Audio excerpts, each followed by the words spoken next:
An-Nawawi di dalam kitab Riyadhus Shalihin ini ya, mengutip firman Allah Subhanahu wa taala dalam surat Ali Imran ayat 190 dan 191 tentang kewajiban bertafakur. A'udzubillahi minasyaitonirrajim. Inna fi khalqis samawati wal ard wa ikhtilafil laili wan nahar la ayatil liulil albab. Sesungguhnya dalam penciptaan langit dan bumi, juga sirih bergantinya siang dan malam, ada tanda-tanda kebesaran Allah Subhanahu wa taala liulil albab, bagi mereka yang mempunyai lubab, yang mempunyai ukul. Ya. Kenapa? Dikarenakan kalau kita perhatikan penciptaan langit dan bumi, langit itu tinggi dan luas, ya, tinggi dan luas.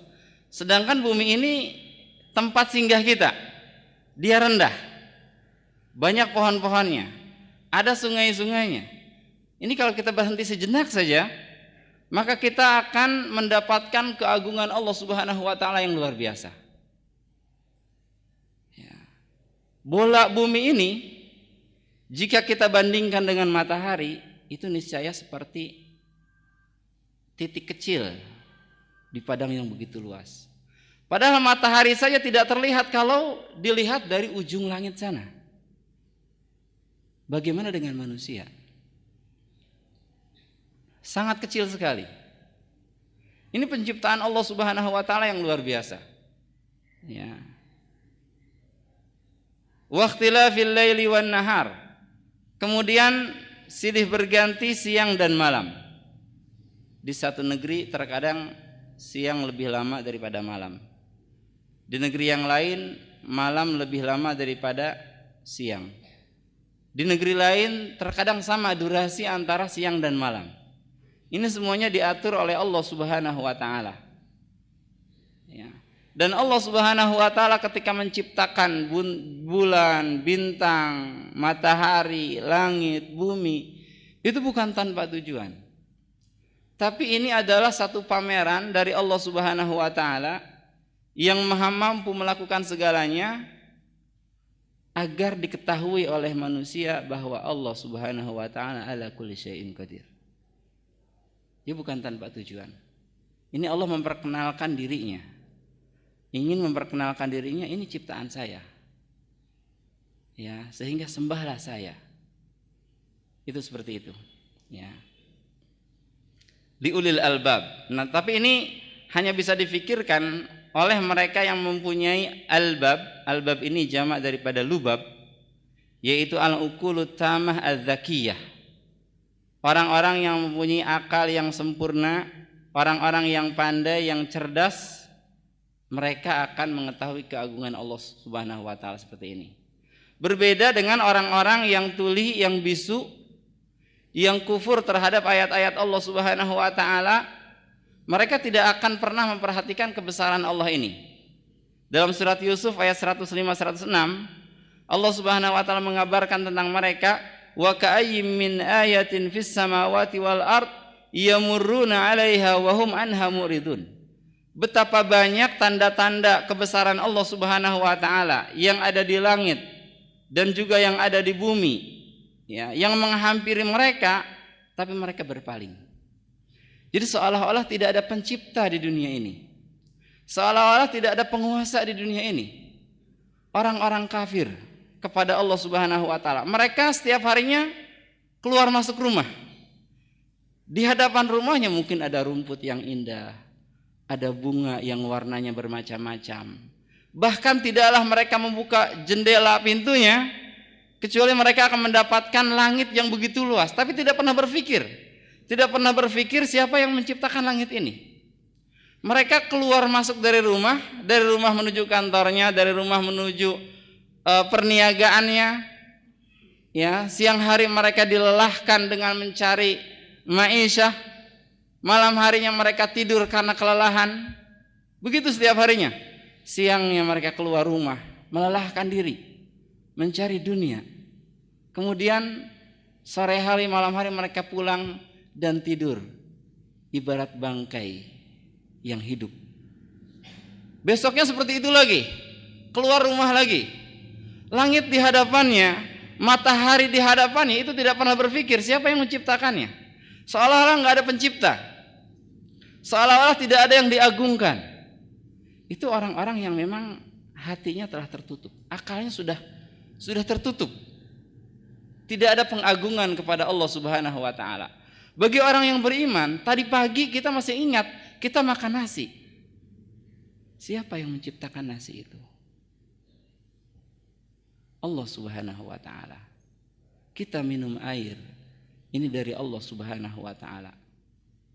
Ya, itu bagi orang-orang yang beriman, bagi orang-orang yang berakal, dia akan senantiasa mengagungkan Allah Subhanahu wa taala. Ya, tidak seperti orang-orang yang kufur kepada Allah Subhanahu wa taala. Wa ka'ayyin min ayatin fis samawati wal ardi yamurruna 'alaiha wa hum anha muridun. Wa ma yu'minu aktsaruhum billahi illa wa hum musyrikun. Dan memang di sini pun Allah mengatakan kebanyakan di antara mereka itu tidak beriman kepada Allah, tapi musyrik. Jadi mayoritas manusia itu musyrik kepada Allah Subhanahu wa taala. Mayoritasnya tidak memperhatikan alam semesta. Mayoritasnya menganggap bahwa kehidupan hanyalah kehidupan, dia akan habis dengan kematian. Sudah, setelah itu tidak ada apa-apa lagi. Ini bagi orang-orang yang kufur kepada Allah Subhanahu wa taala. Kemudian Allah Subhanahu wa taala mensifati ulul albab alladzina yadhkurunallaha qiyaman wa qu'udan wa 'ala junubihim. Yaitu mereka yang senantiasa berzikir kepada Allah Subhanahu wa taala dalam keadaan berdiri atau duduk atau berbaring. Kenapa 3 kondisi ini yang disebutkan oleh Allah Subhanahu wa taala? Dikarenakan manusia biasanya berada pada 3 kondisi ini. Kalau dia tidak berdiri, maka dia duduk. Kalau dia tidak duduk, maka dia berbaring. Artinya, bagaimanapun kondisi kita, dimanapun posisi kita, maka kita harus senantiasa berzikir kepada Allah Subhanahu wa taala. Ya, dari sini pun para ulama mengambil istimbat bahwa salat itu bisa dilakukan dengan 3 hal ini. Ya. Sebagaimana sabda Rasulullah sallallahu alaihi wasallam, "Shalli qa'iman." Salatlah dalam keadaan berdiri. Fa illam tastati faqa'idan. Kalau enggak bisa, maka duduk. Fa illam tastati fa'ala jam. Kalau tidak bisa, maka berbaringlah di atas lambung kanan. Ya, ini tata cara salat. Wa yatafakkaruna fi khalqis samawati wal ard. Setelah berzikir, mereka pun berfikir tentang penciptaan langit dan bumi. Ya, ini kondisi orang-orang yang mempunyai akal yang sehat. Ikhwan fillah rahimakumullah. Syekh Abu Sulaiman Ad-Darani beliau mengatakan tentang ayat ini, inni la akhruju min manzili fama yaqa'u basari ala syai'in illa ra'aitu lillahi alayya fihi ni'mah aw li fihi imbrah. Ya. Sesungguhnya jika aku keluar dari rumah saya, maka tidaklah mata saya memandang terhadap sesuatu kecuali aku melihat di situ ada nikmat Allah atasku, atau di situ ada pelajaran untukku. Ya, itu orang-orang yang memang senantiasa berpikir tentang penciptaan makhluk, penciptaan Allah terhadap makhluknya. Kita keluar dari rumah, ada bunga merah. Wah, ini ciptaan Allah Subhanahu wa taala. Subhanallah. Ada bunga yang berwarna putih. Masya Allah. Terlihat langit yang hijau. Rabbana ma khalaqta hadza batila subhanaka faqina adzabannar. Langit yang biru. Ini semuanya ciptaan Allah Subhanahu wa taala. Hasan Al-Basri rahimahullah beliau mengatakan, ya, tafakkar sa'atan atau tafakkuru sa'atan khairun min qiyamil lail. Atau tafakkar sa'atan khairun min qiyamil lail. Berfikirlah sesaat, maka itu lebih baik daripada qiyamul lail. Fudail Ibnu Iyad rahimahullah beliau mengatakan, al-fikratu min ayatillah turika hasanatika wa sayyiatika. Berfikir tentang ayat-ayat Allah Subhanahu wa taala. Al-fikratu mir'atun. Ya, berfikir itu adalah satu cermin turika hasanatika wa sayyiatika yang akan memperlihatkan kebaikan dan juga keburukanmu.